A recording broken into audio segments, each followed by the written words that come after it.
We're having an intimate and really good conversation with Cynthia Bailey. I want to go, as we get into this last segment of conversation, one of my favorite quotes: if it doesn't bring me peace, I don't want it. That's what you said. I don't That's want one of it. your and favorites. If it's not sent by God, I don't want it. How did you get to this point where you recognize that that's the space that you're in now? Very clear delineation of what you do and don't want.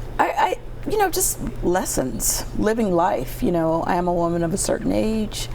I've seen and done a lot in my life, and now I'm at a point where I am in the my turn era of my life. What does that mean? Tell me more about the my turn era. What that means is I'm really pouring into myself for the first time, I think, ever.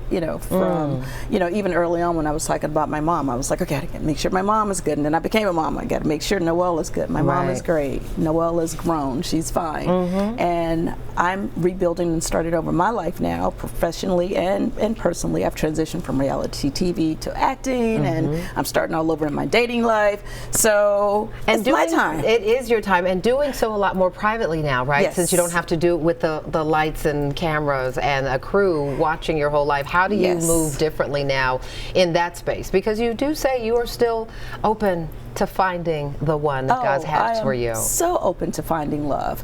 For me, it doesn't have to be in a marriage package at this point for me, but I'm always going to want love in my life. And in terms of how I am doing it this time around, well, I don't want to date publicly. Once I meet my person, I don't mind sharing a little bit of him with the world, but I don't want to go through the dating process like, I'm sitting here with this person and I'm sitting here with that person. Right. I want that. I want to get to know these men, without for who they are, without the spotlight, all the chaos, because that's kind of a hard space for them as well, because some of the men that I've been dating, they're not used to having, being on. Right. Hey, so much. Can I take your picture? Yeah. Aren't you the lady? Yeah. Exactly. All of that. Right. Exactly. So it's been fun.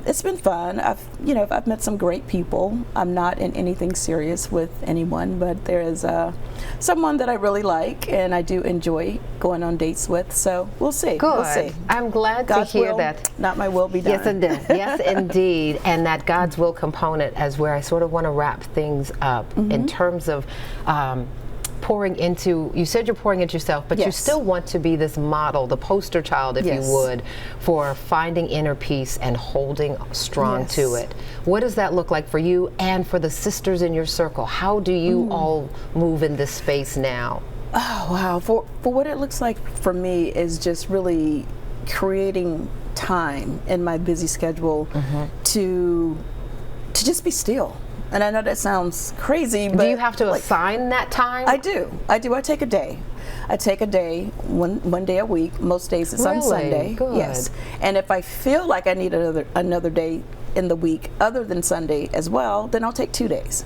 And I don't beat myself up about it. And how long have you been doing that, or at least committed to that? I've been doing it for almost a year now. Wow. And I think you guys are seeing the result of me actually just taking time for myself. How does that feel? It feels really good. It sounds liberating. It feels really good because, you live, as an entrepreneur and, as a woman who does many, many things, you always feel like, the world's going to stop if you miss a meeting, if you can't jump on a Zoom, if you have to rearrange anything. But you know what? It doesn't. It's okay. It's okay. And that balance is important to me because I'm just one person and I'm exhausted most of the time. Sure. And things come up all the time. So I have to always make sure that I'm okay so that everything that I'm trying to do is okay. Right. And that you can hear God's voice through all the noise. Absolutely. My final question in the last minute we have, tell our viewers something about you that will surprise them, something that they don't know about Cynthia Bailey. We were talking about this off camera. I actually paint. I paint. I love painting. It's one of my favorite ways to just kind of have that me time and decompress. And I'm not saying I'll be at Art Basel anytime soon. I'm not going to Miami yet. I mean, maybe I'm not going to take it off the table. I've done some things that I never thought I could do. You never know. Isn't that the wonderful thing about painting? Absolutely. You just sit back and you're like, wait, did we just do this, God? Thank you. Cynthia Bailey, thank you. Thank you. Thank you for opening up and sharing so many stories and so many lessons for the women and men and children who are watching as well. You're so welcome. Thank you.